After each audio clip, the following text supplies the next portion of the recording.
that he didn't believe. I said, what? I said, me?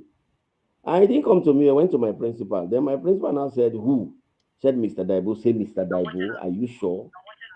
Okay, because that is one man that we can vouch for. He's vast. He went through the research institute, went into the university. He knows what he's doing. But let us hear him. So I was called to the principal's office. The lecturer was there. I think it was the lecturer one then, but he's now retired. And he said, I saw this insecticide. It's karate. What is karate? I said, why are you questioning me? He said, because he knew nothing like that. I said, then you are behind.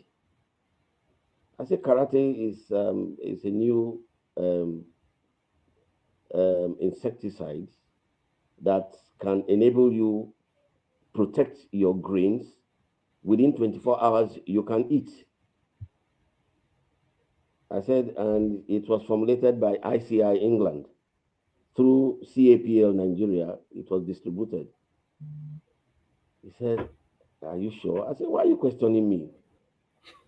I went through the universities. I know what lecturers do. They keep on recycling their old notes. I said, I came from a research institute before I went into university to do my other degrees. I said, so I know what I'm saying. So he was not telling me, can I? I said, no, you cannot. If you want to know, go to the research institute and find out. Update your knowledge. I spoke to him like that because I spoke to him proudly because I know my onions. It was after a week he now came and said, Mr. Debo, I apologize. I think you're correct. I said, fine. And I respect you for that, for coming back to honor. So we had challenges from parents who did not know and want to find out, but at times they would do that the wrong way. We'll correct them.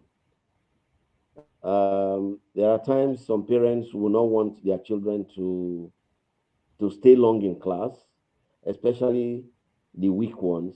Because there was one thing I did when I was in school. I had colleagues in mathematics, English. They would take extra classes with weak students, and they collect. I don't collect anything. I've never done that. If I see you're weak, or if I see your subjects, some other subjects are clashing with mine, that's another challenge with the choice of subjects. I'll On my own, I'll tell the students, I'll ask them if they could stay 1 hour after school. I will teach them, not a cover. Okay? But some parents will frown at it. Helping your child without you paying anything, you are grumbling. I say, okay, they will not allow me to do what I want to do, especially from parents. And especially if I am delaying the opposite sex, the females. At times they will frown because you know what happens in the society. But when they will get to know the kind of person that I am, some will come and say, Mr. Daibo, we are sorry. Um, we now know your intentions. Please forgive us. Can we bring back our daughter? I said, okay, if you can. I said, but we are rounding up. I have to fix another time for your daughter, not this time, because I need my time too.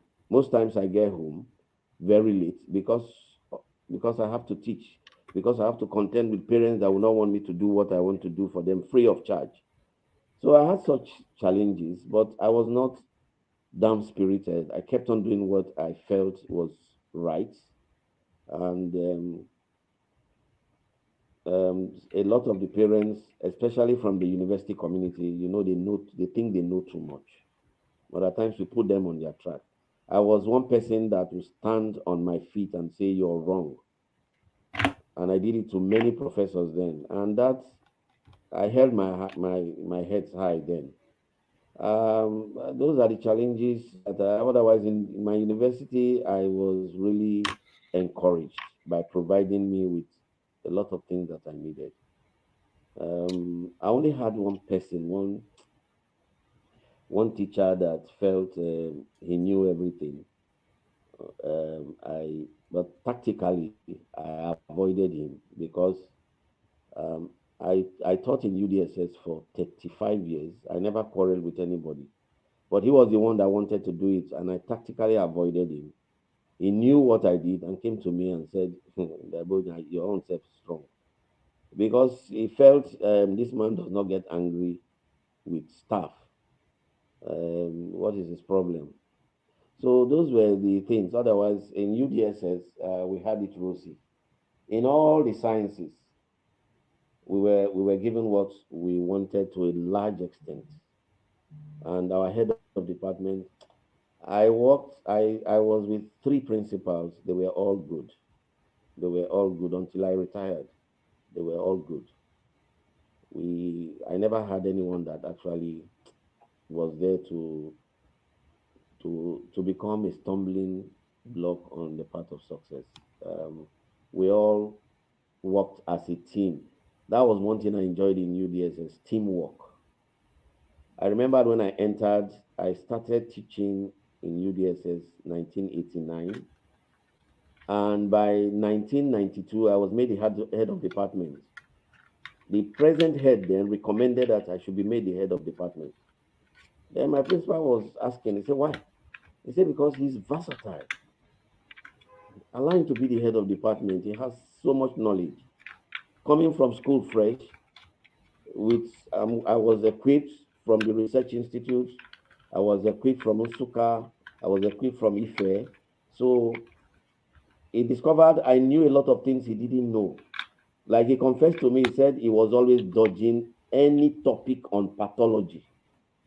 He said, but the day he asked me to come and teach two diseases, that he was just looking at me saying, no, I'll go and meet him. Let this man be the other, despite the fact that I was young. That's the kind of encouragement we had, even from your head of department, telling you you're good. Okay, not downplaying you because you know more than. And with all this, the students are the one receiving it. And at the time, Gaga, I don't know if you remember, Agric was always coming up tops. That Yes, was when sir. I was the head of department. I was the head of department for almost 15 years. They kept on keeping me there. And the students were excelling. I was getting 100% pass. And about 50% A's. Then we're having A1 to A3. About 50% A1 to A3 until this recent one of B something and B something. We were coming tops because I made sure I got what I wanted and I was encouraged. So I think that is my own story. Thank you.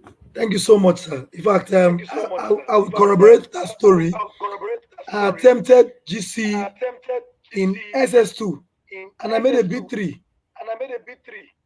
That's good. You know, Dr. Daibo will tell us if you stay in my class, if you do my assignments, there's no way you cannot write any exam. So thank you so much, sir.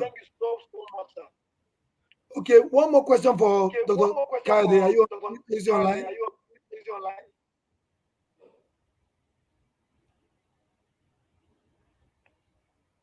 I can barely hear you, sir. Unmute your mic. Okay, sorry, I've done that. I can hear you. Okay. Now let's look at resilience.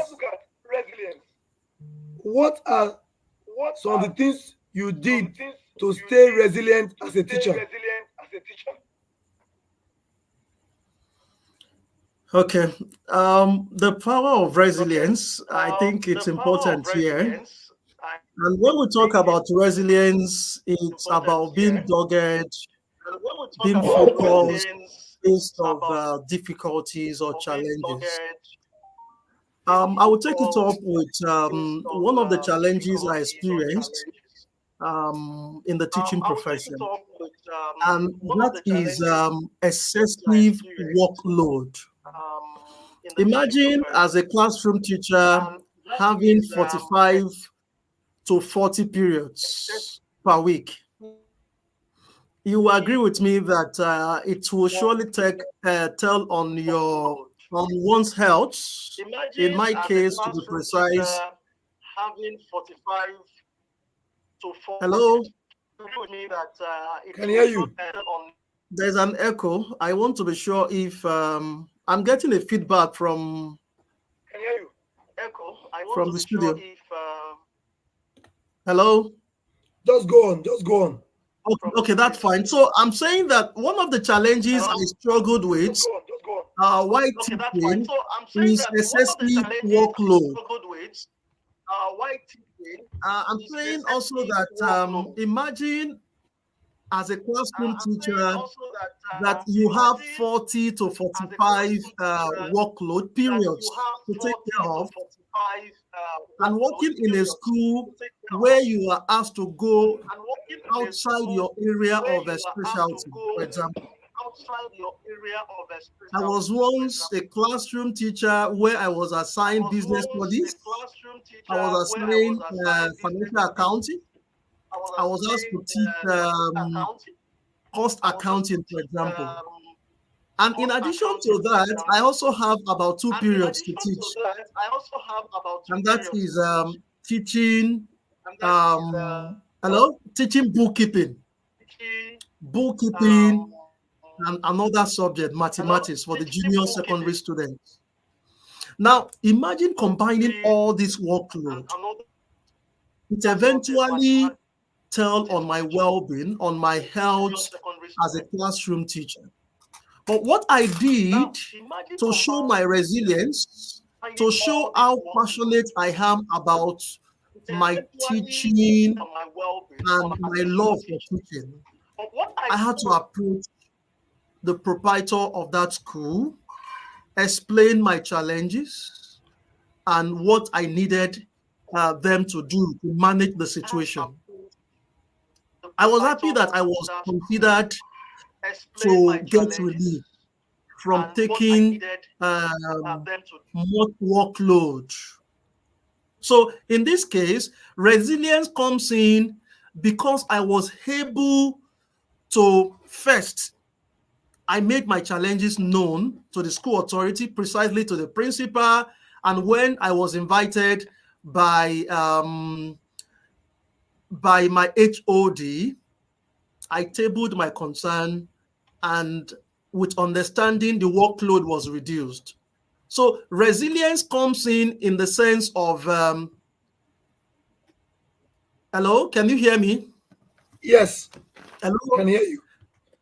Okay, resilience here comes in when my workload was reduced, and that gives me more room to teach the students without being unnecessarily overburdened with too much work. Because, my brother, I must establish this fact. One of the challenges school management needs to work on is the workload on teachers.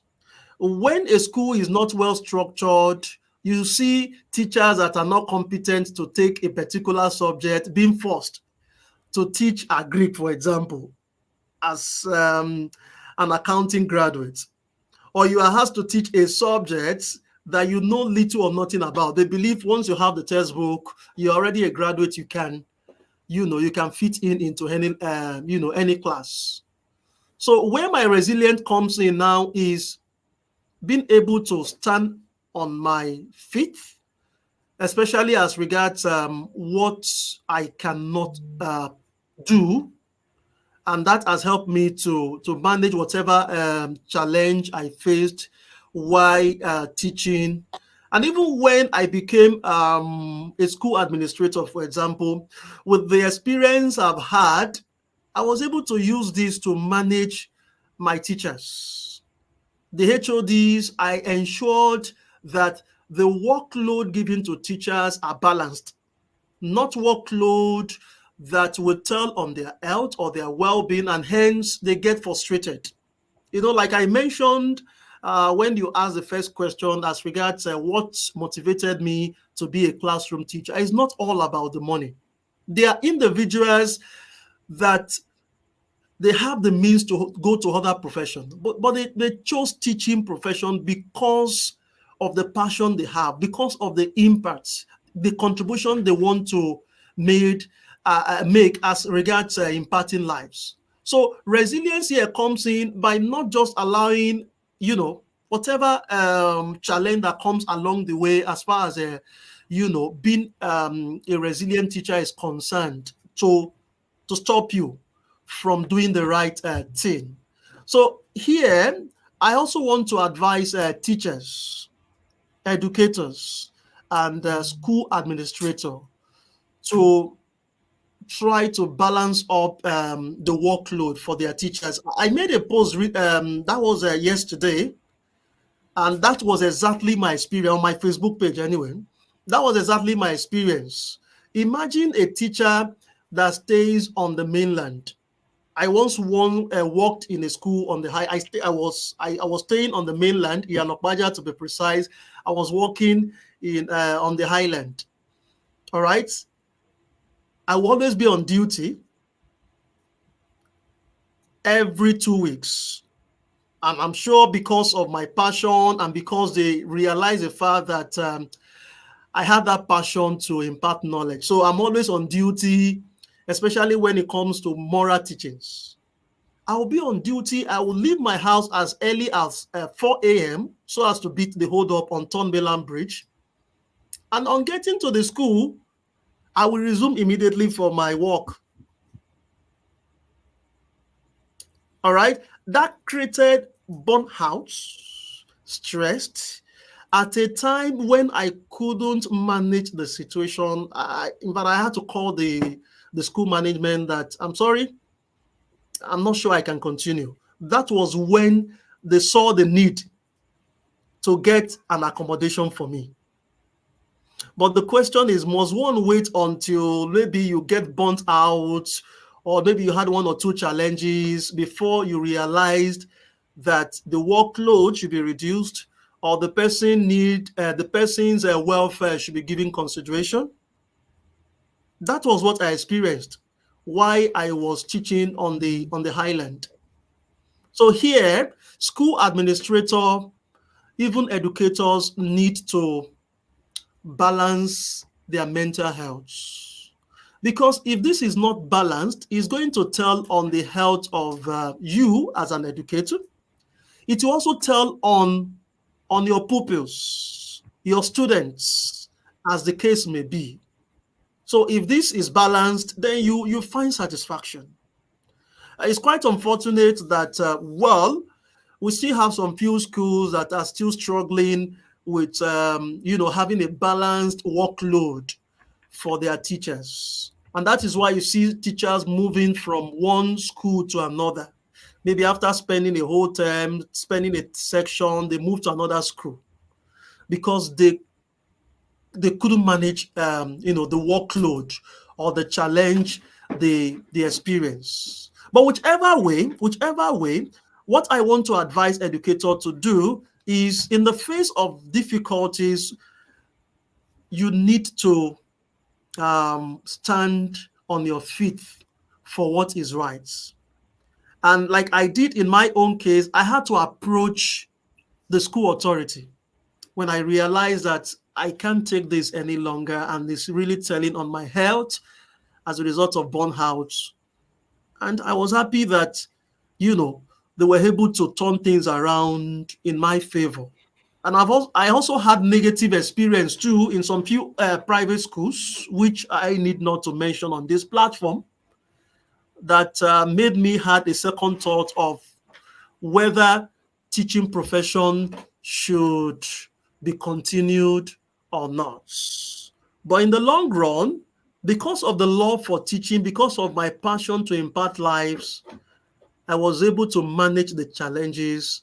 And here I am today. Because of my resilience, I've been able to help individuals, my students who are doing well in their various walks of life, and even my co-educators too. They're also tapping from my wealth of experience to do well in their teaching profession. So it's the resilience, the focus, the doggedness, and the ability to manage the challenges I experienced, especially as far as my well-being, my health, my mental health basically is concerned. Thank you so much, Doctor. Thank you so much. Okay, Dr. Gift Godfrey, what do you have to say about resilience? All right, so I was actually enjoying that story, but you mentioned some private schools that would have thrown him out of the profession. Apologies on behalf of those schools. All right. Okay, so he said a lot of things, and I do not want to repeat them.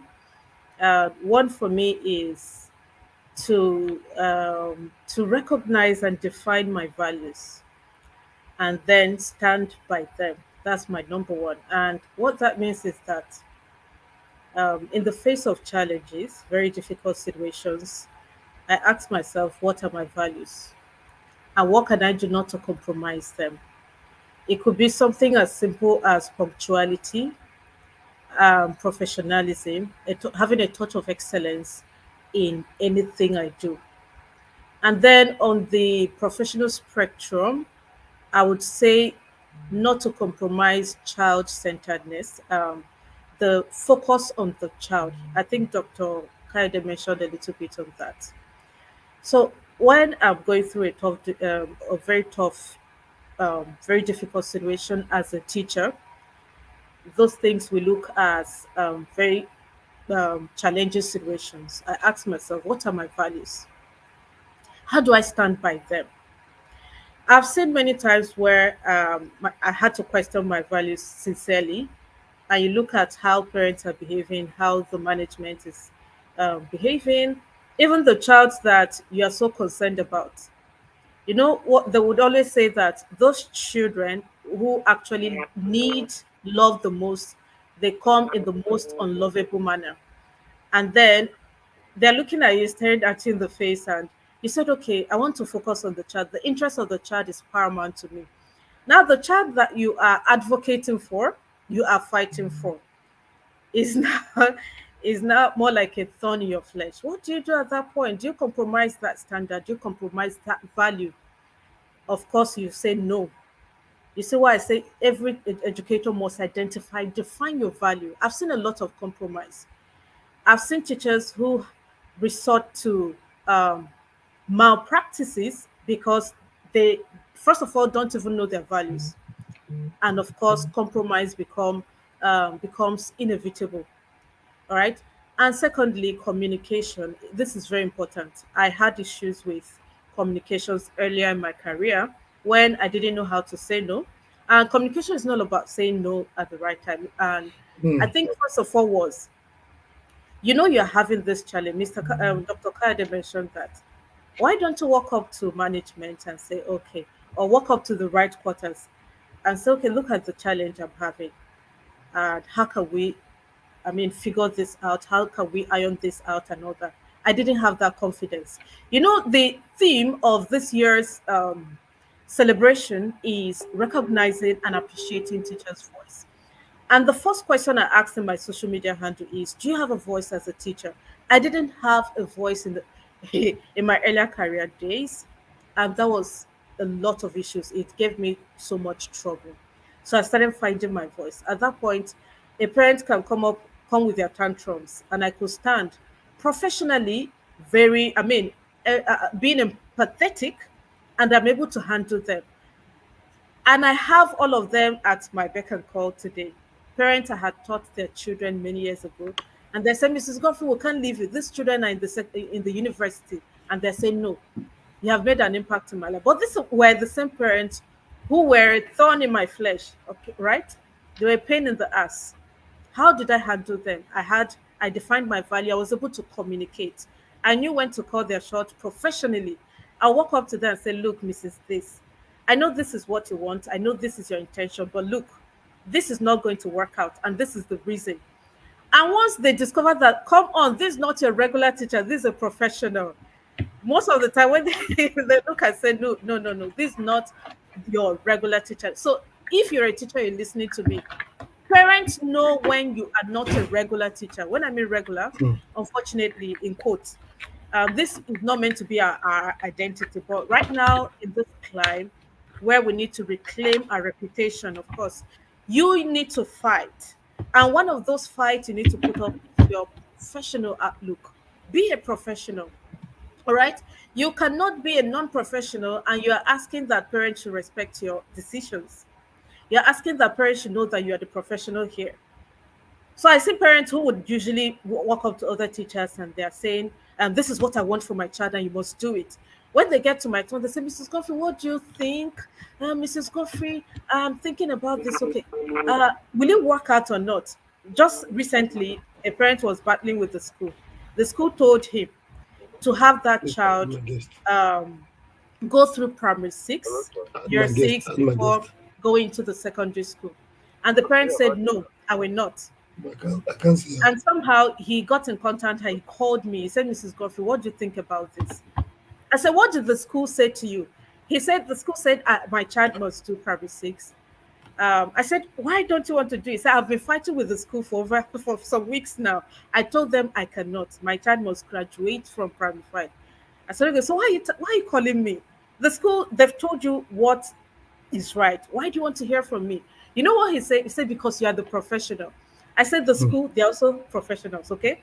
Don't try to undermine the school because you want to, And then I gave him my word. I said, look, we talked about chronological age and the impact of all the traits, all the factors. We looked at psychological factors, emotional, social, and all of those. By the time we're done, he did. It was a big sigh, a deep sigh, and he said, Mrs. Coffee, this is all I needed to hear. So remember, I go back again, your values, communicate, and then I would add asking the right questions. When challenging situations come, they are throwing questions on you and you are answering. And when you're in the heat of emotions, you don't answer right. Why don't you flip the table and ask questions? Ask yourself, okay, what do I learn from this? How do I even have a hand in this? How do I take responsibility for what is happening to me at this uh, um, in this situation at this point in time? Okay, or yes, how are you responsible? How would you learn from it? What are the opportunities? Now I love what teachers do. The issue of this topic on resilience is a relatively new concept. It's novel. It gained will I say gained attention mostly during the pandemic, when many teachers were throwing in the towel. They were saying goodbye to the profession, and some teachers said, no, I'm not going to throw in the towel. That was the time. I often applaud teachers who stood through, who were able to go through the pandemic and they're still in the profession. Kudos to you if you're here. I am clapping for you. You are a gladiator, you are a heavyweight. I call you heavyweight. Thank you for your resilience and thank you for standing in the gap. All right. Now you see those teachers asking, the amazing teachers I met that period, they were asking, what are the opportunities now in the pandemic? And they made a hell of money, apart from the fact that they built themselves as individuals, right? They built that resilience and they could pat themselves in the back and say, yes, I did it. They made hell of money. They made a lot of. Why other people were bemoaning, they were crying, they were saying, oh, there's no money. Well, I'm not being paid. The pandemic this and pandemic that. So you ask yourself, what is the opportunity here in this challenge? I don't know what your challenge is. It could be you're struggling with your head teacher right now or the HR. Okay, you may be struggling with one stubborn parent who goes overboard all the time. You may be struggling with a difficult child. I don't know what difficulty is for you in your context. You may be struggling with burnout and trying to balance work and life. Whatever the case is, sit back and take inventory, like I mentioned earlier, and ask yourself those questions. Okay, don't assume. Ask yourself these pertinent questions and see. I want to assure you that you will come out better. Remember, I shared a story earlier when we started. I talked about how I went for an interview and I was turned down. You know, remember what I said? That was an example of resilience. I cried for a whole 2 months. If you understand imposter syndrome, you will know what I went through. Depression was my ally, my best friend at that point in time. But at a point, I woke up and said, look, if I keep crying, I'll remain in the mud, right? And I won't even get better. At the end of the day, I'll go back for another interview and they will say no to me. So what do I do to get better? I start asking the questions. Honestly, that was a watershed in my career. That was a turning point. And most of the testimonies, most of the things I share amongst school leaders, amongst educators, take root from that experience. So I think I'll stop here for now. Thank you so much. Thank you so much, Gift Godfrey. It's been an exciting time. And joining us is Mrs. Blessing Enelgaye, who is the Director of Schools of St. Matthew's Royal Academy. Welcome, ma'am. And also my teacher, I call him Professor Victor Daibo. Thank you so much for joining again. So, Ms. Guy, can you tell us how you have stayed resilient as a school administrator? So, can you tell us how you have stayed resilient as a school administrator? Good evening, everyone. I want to be sure that you can hear me. Yes, I can hear you. Oh, okay. It's good to be on live with Barrister Gaga. Thank you, Barrister Gaga. Thank you for hosting this very special event on our International Teachers Day.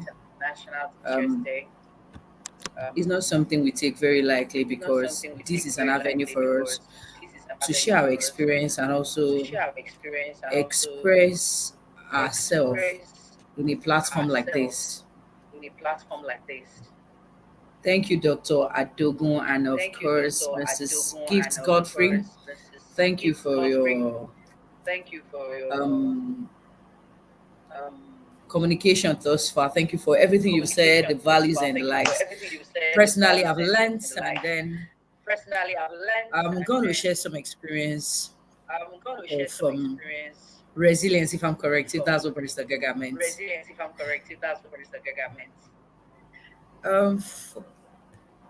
Working in the school sector for me in Edo State has been phenomenal because I had to manage at the beginning 2 schools, and then we expanded to 3 schools.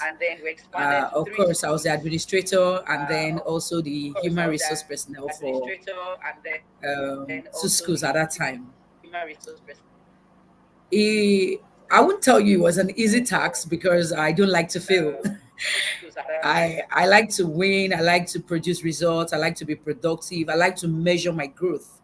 And then it was an opportunity to see where I'm going to. So the moment I see that I'm going in the direction that I'm making progress, that is just the resilience for me. I'm able to measure that, okay, this is the goals that has been set, and then this is what I want to achieve. So that just gives me the capacity to stand and keep edging. So the moment I have this feeling of the ability to measure my progress, looking at staffing, looking at delivery, looking at parents, looking at our customers that has been entrusted into our care, and I'm seeing the various progress and the feedback I get from our parents. That was everything I needed to, keep me going. That was the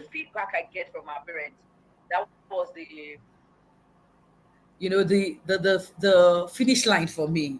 So every other thing was just less important because I could see the bigger picture, especially when I had clear target of the direction I was going to, the in terms of numerical growth, educational growth, and then the growth of the staff. Because sometimes the teachers that come to you, they are like raw materials, and then you need to transform. You need to do a lot of work. Sometimes the way they even appear, there's a lot to be done.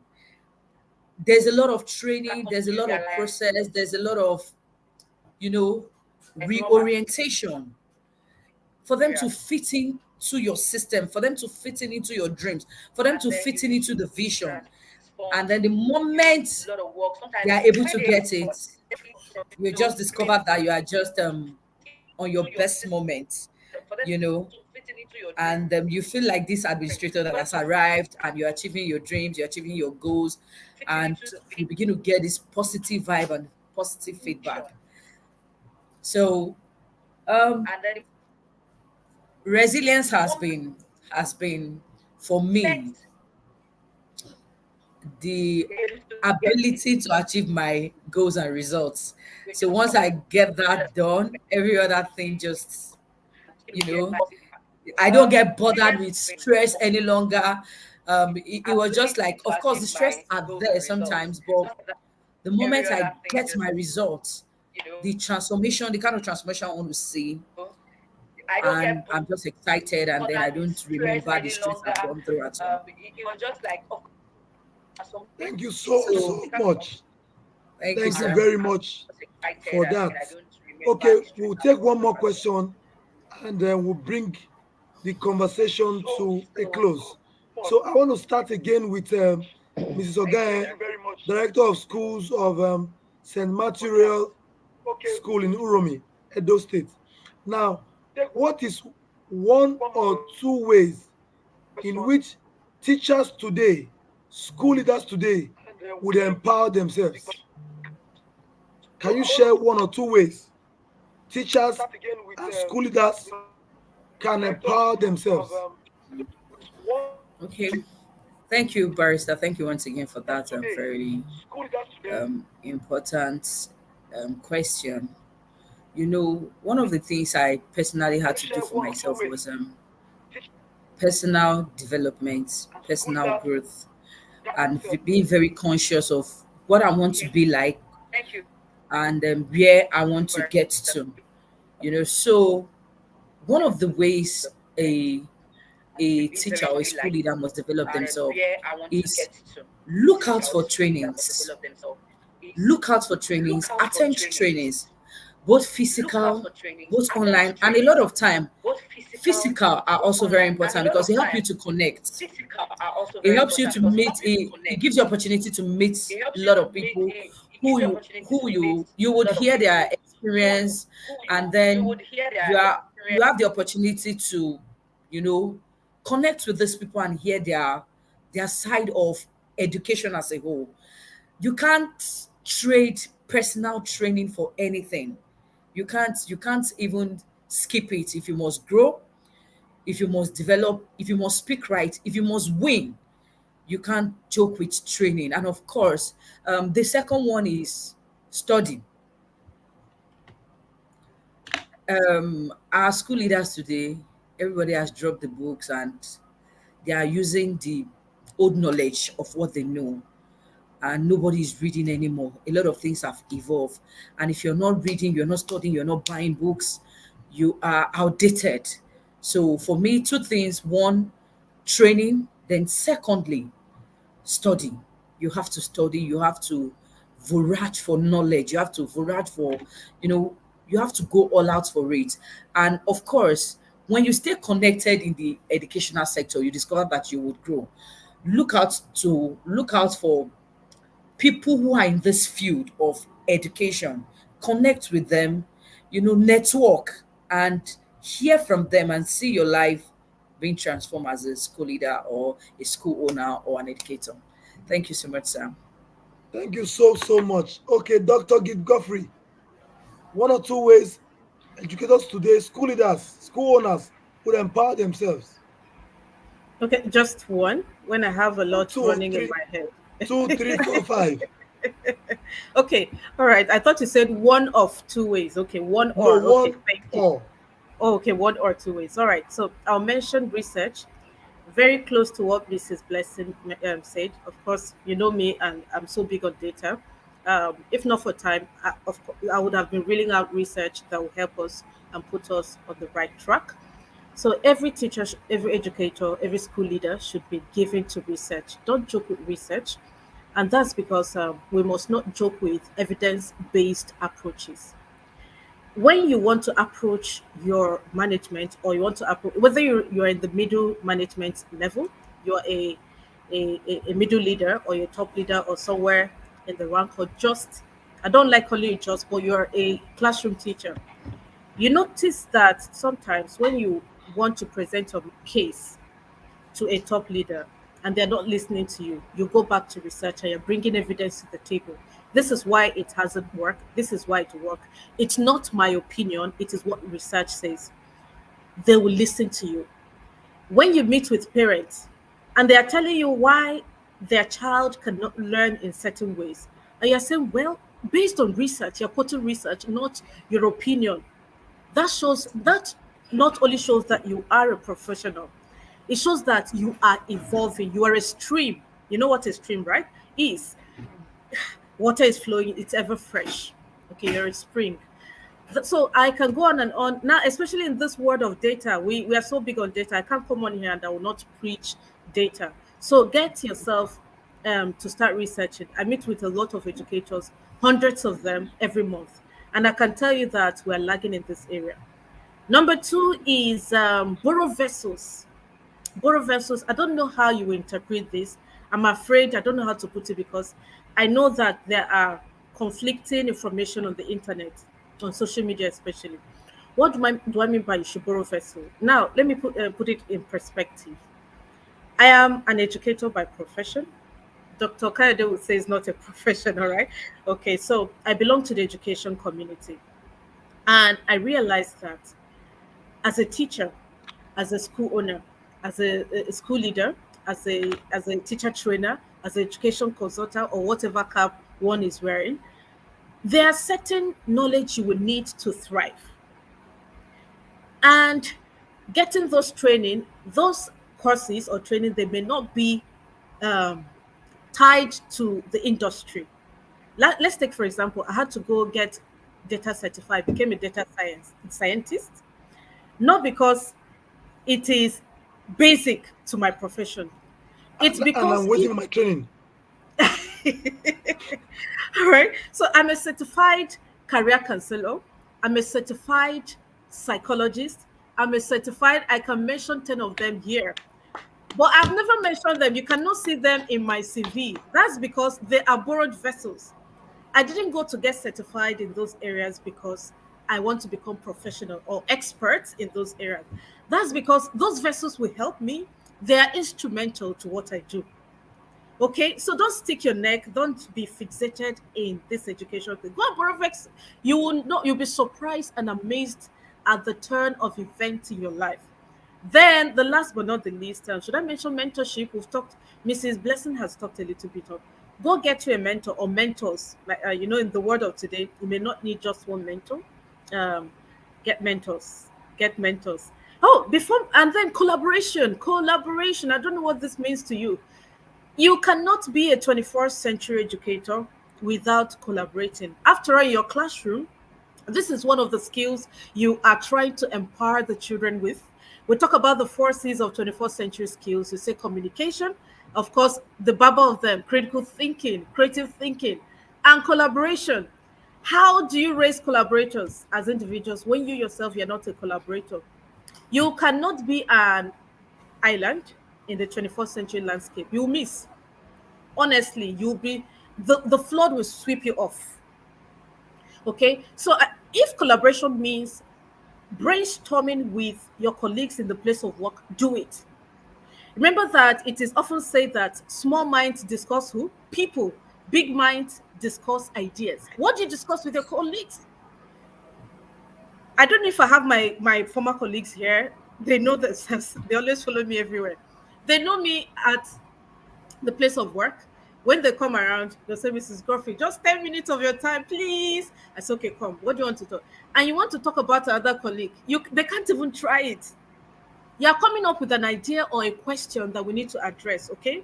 So it could also mean going for conferences, going out, dust your ass, stand up, leave your cocoon and go out, go and meet people. A simple conversation you strike with a teacher from another school will get you going, will get you running, may give you a perspective in a certain situation in your life. I'll stop here. We can go on and on, but let's stop here. Thank you so much. Okay, Dr. Kade, can you add a few points? How can we empower ourselves as educators?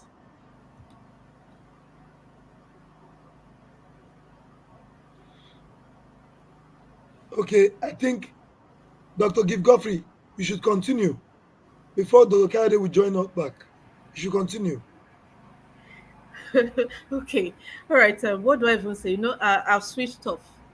The brain was flowing and somehow I Okay, switched off. how Remember, can we this empower conversation is ourselves? organic. Yeah. This is one of the most organic conversations I've seen on the education space. Why did I say so? Dr. Gaga, Mr. Gaga, Barrister Gaga, he didn't give us any script. He didn't even intimate us with what to expect in this conversation today. All right. And I love it. We just came and look at us. We are speaking real voices, organic voices. And this is quite exciting. I think this is one of the best sessions you can ever have because you're having real time educators sharing real organic experiences. So I've mentioned mentorship. All right. I don't want to go deep into mentorship because it can be controversial. I've talked about borrowing vessels. All right. I've talked about research. I've talked about collaboration. And Mrs. Blessing mentioned reading. If we should take a survey or a poll and I ask how many books you've read this year so far, it doesn't matter the genre, it doesn't matter I mean, how many books have you read? I can answer that. I am guilty because I've fallen short of my usual goal. Last year, I read over 100. This year, because of my tight schedule, I'm somewhere around 30 something, 40. And guess what? I met a 13-year-old, a school owner introduced her to me for coaching. And this girl, the problem is that she's a voracious reader, but she's falling short in academic performance. And I asked her, hey, baby girl, how many books have you read this year? She said, I can't even remember, over 100. I was like, whoa, this is a younger me. I was challenged. So if I ask you as an educator, how many books you've read this year? If you've read one or two, well done. Three, four, five, fantastic. From 10 and above, kudos. In fact, you are a champion. Please find time to read. Find time to read. You know why I say so? I am a recruiter as well, and by the virtue of that, um, well, let's say an activity, that thing I do with educators trying to recruit for schools, I come across veterans, educators who have been in the industry for 20 years, 30 years, 40 years. And then I sit back like this and I'm asking questions. Talk to me. Let's talk. Let's discuss contemporary education. Let's discuss methodologies. Let's discuss policies. Let's even discuss issues outside the education cycle. And one thing I discover is that this set of people, they carry what they are experienced quite all right. In fact, when they come, they'll tell me, oh, madam, I am very experienced. If you ask them what do you bring to the table, they'll tell you I have 30 years experience. And when we get into, the game, we discover that yes, they have experience, but what I call obsolete experience.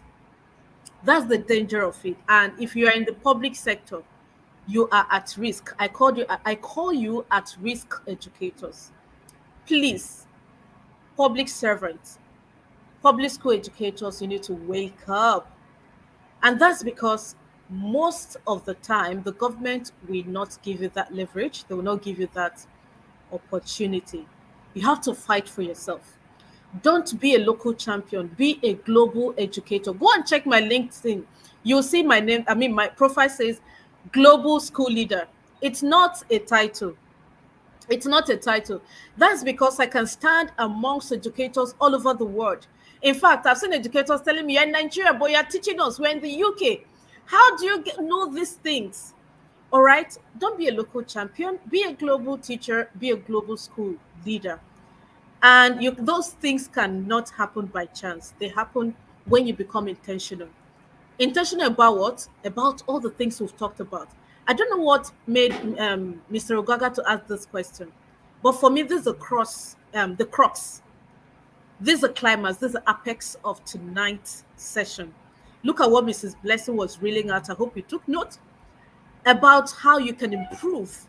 So I even today I have inbox teachers asking me, how can I transition into online teaching? How can I become this? How can I become that? I have many of them. I've never met them. I've not had time to respond to those messages. And but somehow I have this compassion that, oh, they really want to go get better and they don't know how. You know what I told one of them? I said, go and check YouTube, go and check Google. I said that to see that hunger in her. You know what she said to me? See, I've checked Google, I've searched YouTube, I've burnt my data, I have not gotten an answer. All right. Now here you're having organic cancers. Please run with it. I have learned a lot myself. Okay, I've learned a lot. My book is full, and I'm going to work on myself. I'm going to improve on what I do because we're growing every day. Should I stop here now? Wow. Wow. Thank you. Thank you so much.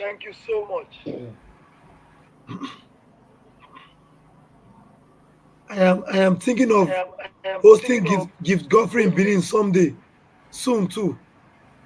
The knowledge bank is so full. Okay, sir. Welcome, my teacher, Mr. Daibo. God bless you, sir. Thank So, you. one question, sir, before we let you Yeah. go. How can teachers today empower themselves? You talk with so much authority, you talk with so much knowledge. So, how can teachers today empower themselves to be as good, even better than you? Yeah. My area of discipline is agriculture, and agriculture is science based and life science, and by so it's dynamic in nature. You cannot stay static when researches are going on. So the one way of improving oneself is through seminars. You attend research finding seminars. You go for training. You go for workshops. You must endeavor to do this so as to get abreast with recent findings in agriculture. You cannot just begin to teach over and over again, give informations that are obsolete. Meanwhile, they've gone far beyond that in research. So, in my own case, what I did when I was teaching was I was learning from everybody. In those days in UDSS, that is the University of Benin Demonstration School, we had students, international students. During the holidays, they'll travel. There was this particular boy, Kelvin. He was going to meet his mother in Michigan.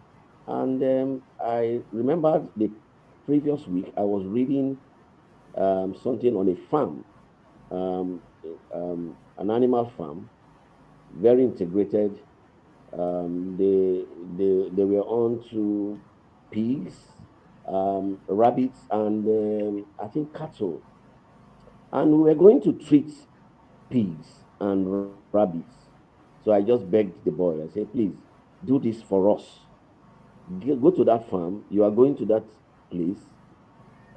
Ask your mother if there's a way you can go there. Bring a lot of books, a lot of leaflets on recent things about that farm. We want to know. And the boy brought a lot. Um, by so we got new information, not those things on textbooks that were written so many years ago, but recent findings.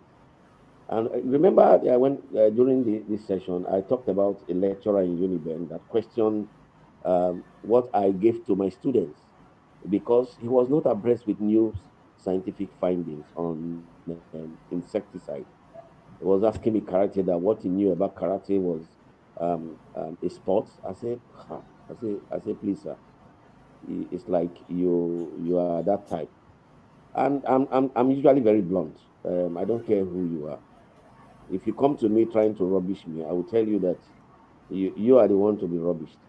Because if you keep on recycling your old notes to your undergraduate students and you are coming to question a secondary school teacher who has done a lot of work, then you are the one that belittled yourself.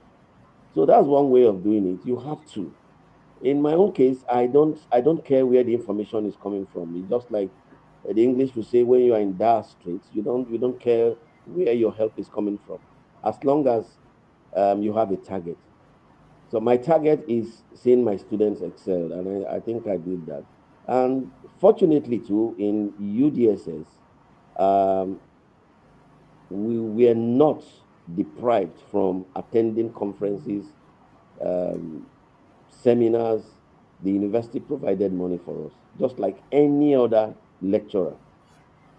Science teachers, associations, workshops, and all those conferences, we attended all of them. And when you rub minds with people from other places, um, if you can't empower yourself by going back to school, the university will give you rebates for you to go back and improve on what you came there with. I can make bold to say, in UDSS, many of us that entered with first degree, a lot of them are now, they've have their Professors. doctorate degrees. Yeah, so a lot of them are professors now. Okay, that will tell you the kind of encouragement we had. That was why initially I told you we didn't have challenges like that then. It was when I was leaving, because of the biting economy, which also went round everybody, and that we're beginning to have some constraints, but not that much. We were still there. Uh-huh. So if a teacher rests because he feels it's secondary school, he will be surprised when questions come and you are not able to even answer. So the major ways with training, attending seminars, workshops, and going on net to look for information. Look, what I do mostly is that if my the notes I gave to my students the previous year is usually quite different from the notes of this year, because there will Very be true. added Very information true. from what I have gotten. Very true. And at times you see a student tell me, sir, I went through my sister's notes last year. Some of these things are not in. I say, yes, now why Very should they be? correct. These are new findings, and that's why you are better than her in terms of knowledge. I say, so go and teach her, go and tell her that this like this. So in most cases, you have to uh, make sure that when you are entering the class, you are equipped with knowledge, new knowledge, not just the one they are expecting. Okay, so that when you leave, you come out of the class smiling, because you know you have done your job and you have done it excellently well. And the only way that can tell is when the results come. Like I said initially, for almost 15, 16 years in UDSS, when I was the head of department, um, agric was always tops, 100%. And one thing with UDSS was that there was nothing like malpractice. Ogaga will tell you. Ogaga will tell. At times, the WAEC officials will say, you are too hard on this student. And say, this is UDSS. We give them confidence.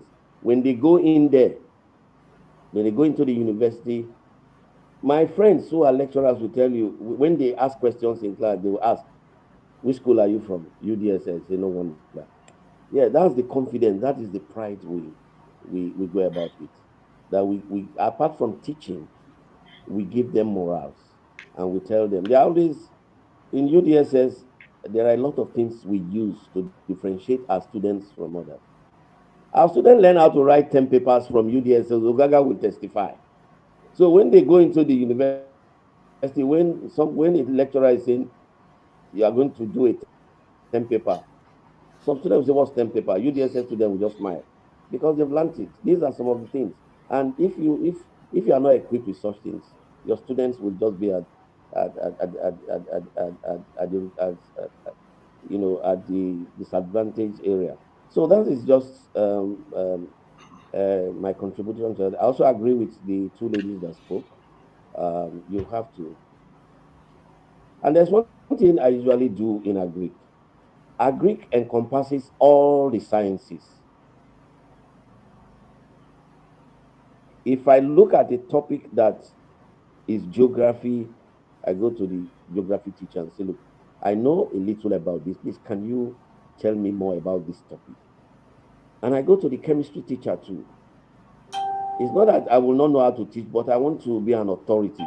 So I'll go to them because by the time I finish with all of them, if I come to the classroom, I'll be teaching like a chemistry teacher, I'll be teaching like a geographer, I'll be teaching like a biology teacher, I'll be teaching like an economics teacher because everything about the sciences in agree. You have to meet them. And if you are the type that feels all knowledge belongs to you, then you fumble. There are times I'll meet one of my very good economics teacher, Mr. Ife. I'll say, Ife, come. This aspect. So how do you do it? That was before I went to read Greek economics at my postgraduate level. So I'll go to them and they will teach me. And then when I come, the student will just be looking. Say, that's one thing with me. I go into the class very confident, and I will teach you. I'll tell you, I'm going to teach you, and you will know. Unless you're absent-minded, that's where you will not know why you are in school. Otherwise, if you attend my classes, just go and write your exam. Whatever question they bring, you will just be smiling. Ogaga will testify. At times, I find my students when they are writing their SSC, I'll find them just smiling. I will ask, what is this? Is this, are you the one that said this question? I said, I didn't set any question because of experience. And we give you the right knowledge, modern ones, recent ones, not those ones in textbooks. There are times about these are great textbooks. Some of them were my classmates in Ife, in Osuka. I'll call them and say, oh boy, expunge this thing from this textbook. I beg in the next edition, I don't want it. This is obsolete. And a lot of them will adhere. Okay. So I think that's my little contribution to it. Thank you so much, sir. Thank Thank you you. so much, sir. Okay, final words. Final words from Dr. Kayode. So much, sir. Thank you so much, sir. Okay, words. Final words from Dr. Kayode. Unmute your mic, sir.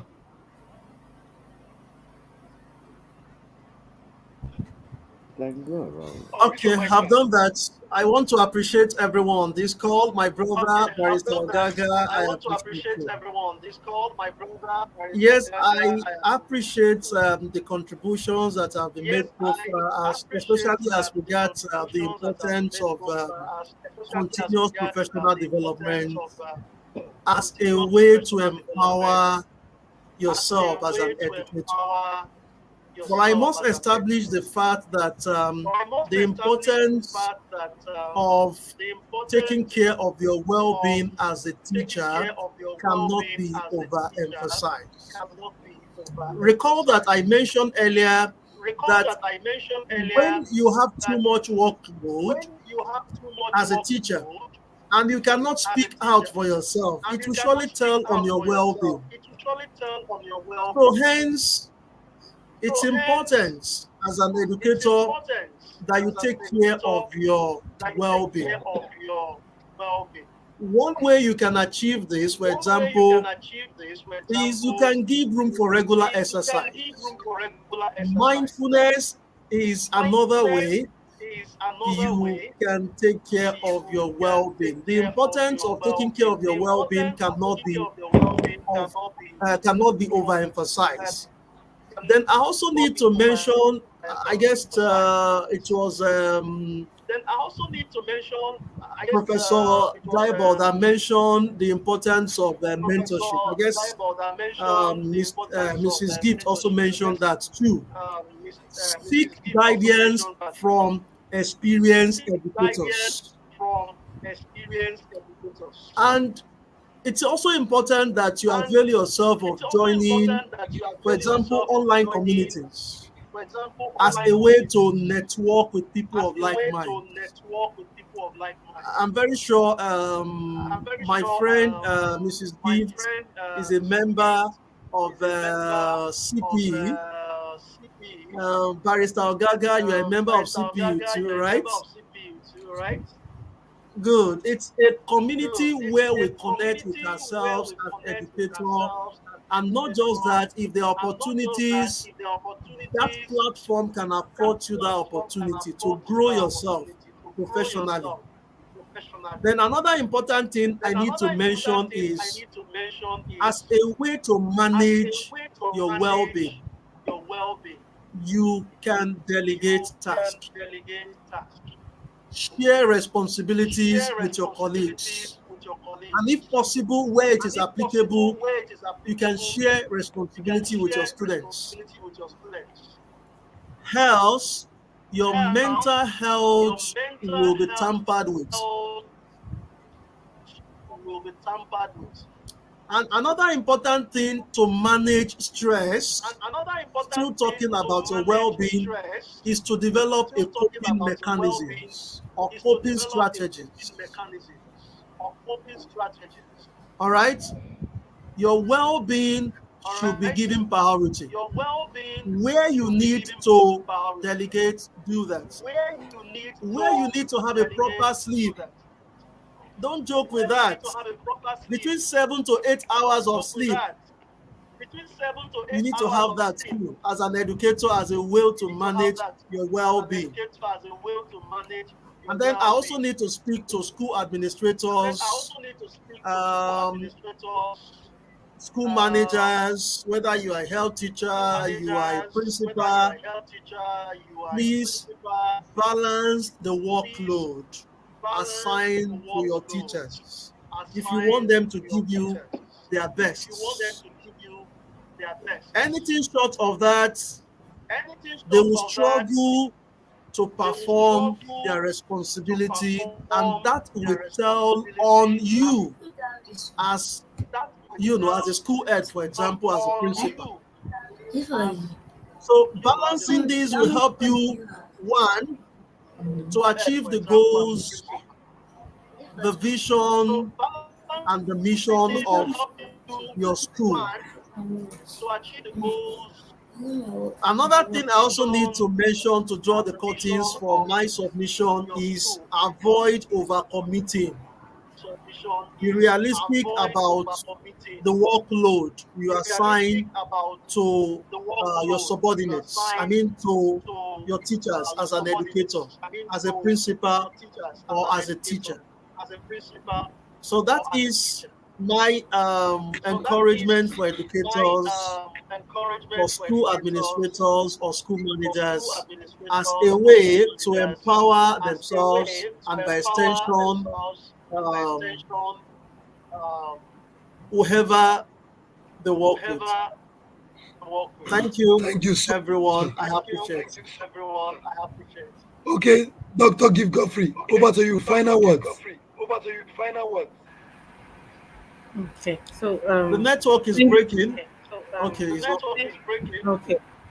So thank you, Dr. Adogun, for that very important point you've made. Thank you for that balance.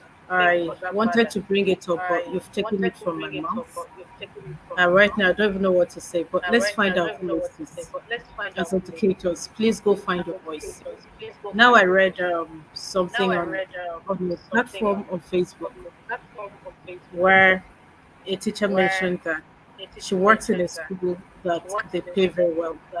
They pay really well. But then she, as a new entrant into the school, she discovered that the school owner, in her words, she's a very good woman, but she went into her office a few days ago and found one of the staff members being flogged by the school owner.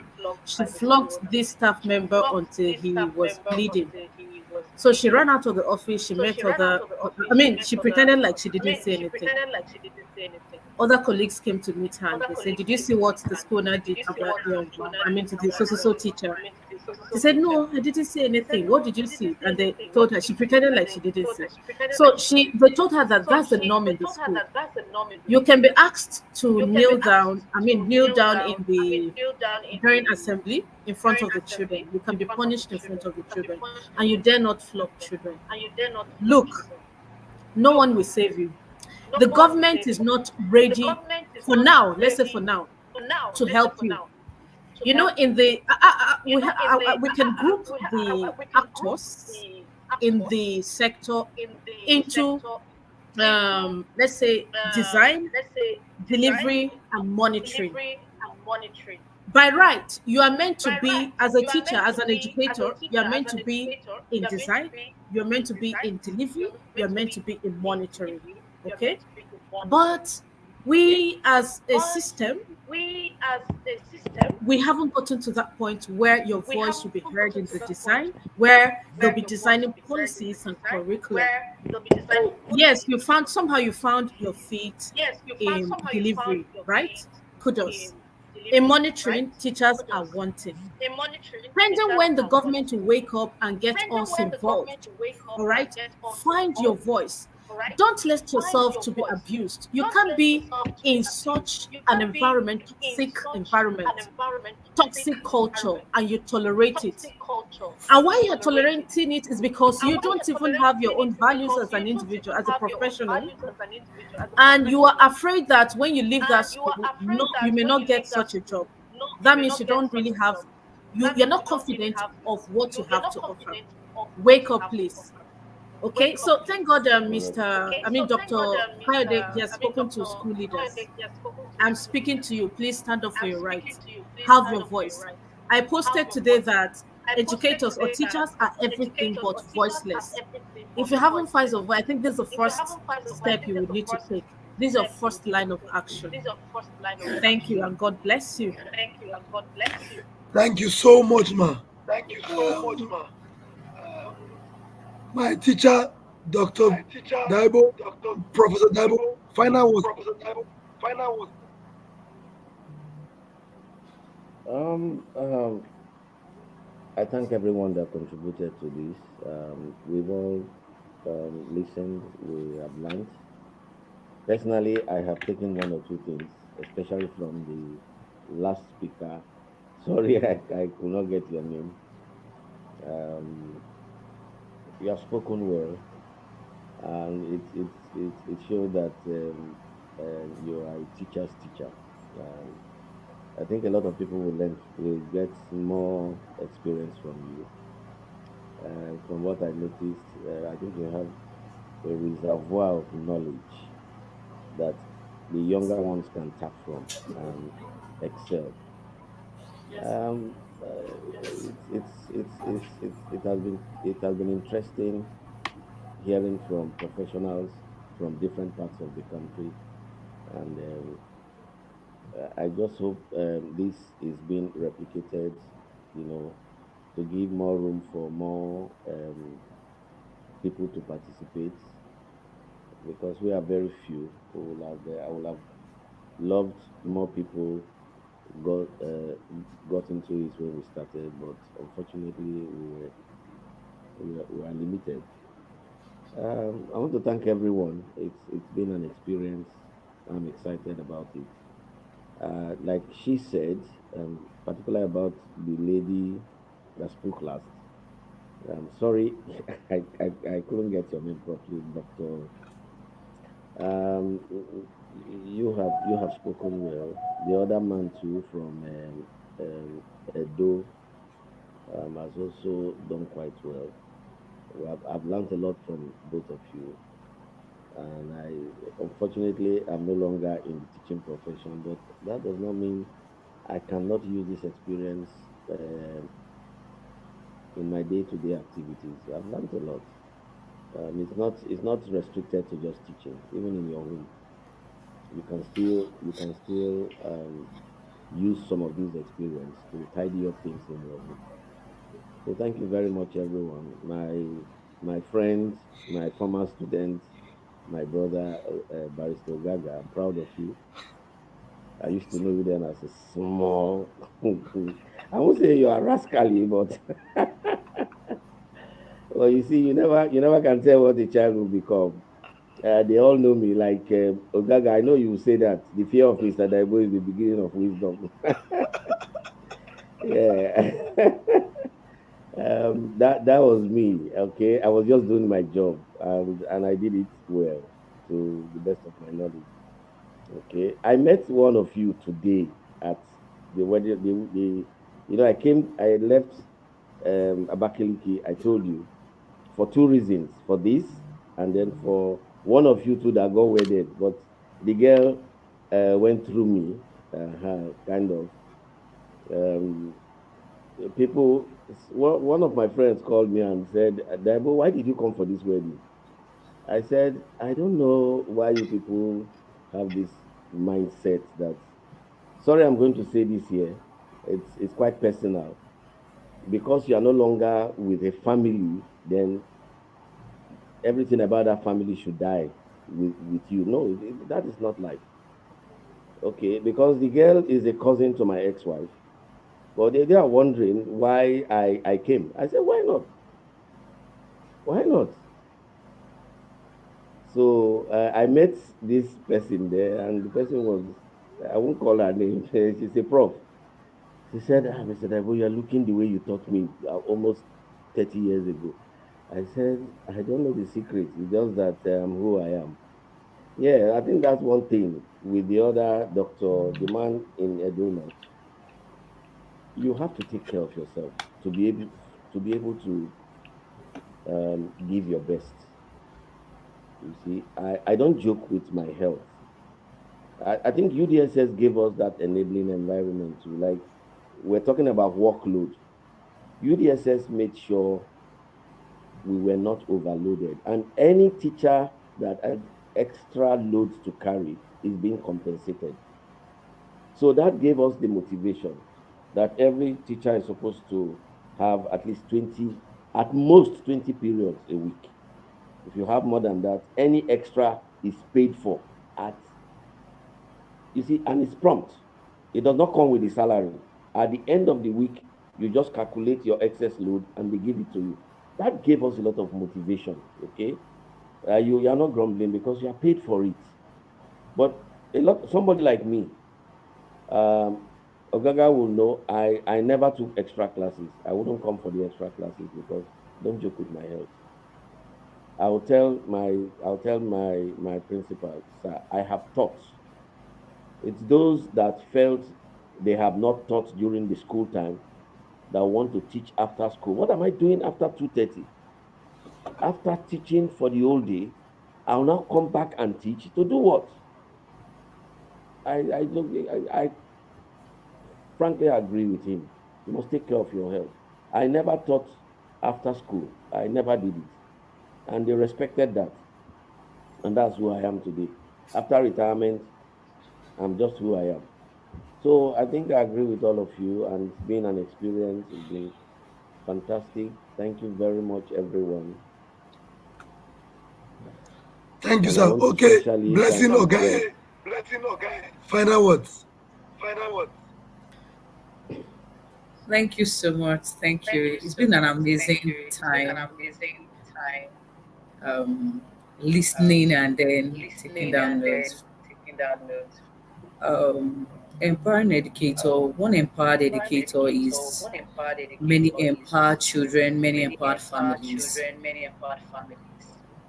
And it's not something we want to joke with. We don't want to play with the lives of our children, the ones that have been committed to us. It's an act of trust. I met a pediatrician who said something very crucial.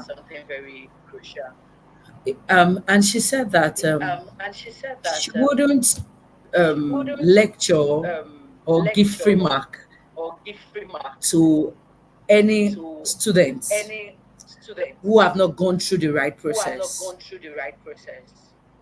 He said, and the reason is in a very short while, this student become medical doctor, and we are growing by the day. They will become age, and they will leave the space for the younger generations that are coming. And she wouldn't want to find herself on a sick bed and discover that these students who have awarded free marks to is the one treating me. You know, that would be very scary because it's just like you are shot yourself on the head. So as educators, we need to brace up. We need to help other educators come up. We can't leave the work just the way we met it. If we don't empower more hands, if we don't reach out to more teachers to grow and live where they are, we will just have few educators that are doing very well, who have been empowered and understand consistency and understand resilience. So we have a lot to do out there. This is one of its kind, and I'm going to appeal to Barrister Ogaga that we don't want to stop here. We see a lot of the work you do out there. For me, I think having an encounter with you has been a whole lot of experience. Okay, my mindset has broadened. I think differently. I see differently. I see the educational sector differently. Looking at where you're coming from as a barrister, and then you even see those who have studied this, you know, and they are out there, but nothing to show for it. We have a role to play. We can be a role model. We can transform lives. We can engage more. Put this out there the more, not just on Teachers Day. It's a good one, but we want to do more. We want to be able to reach more teachers, more educators, more school owners, because the life of these children is a trust, and we don't want to gamble with it. Thank you so much.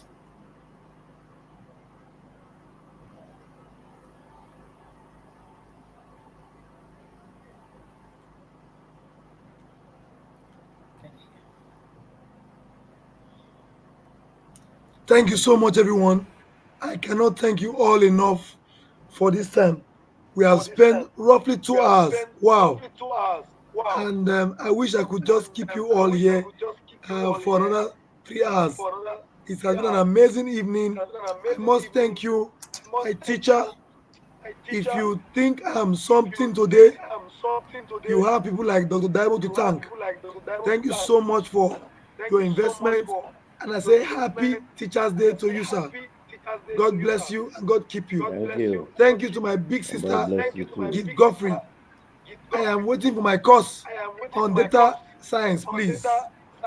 Thank you, Dr. Kaude. God bless you. And thank you to Mrs. Ogaye. I hope we can do this sometime again. God bless you and good night. Good night.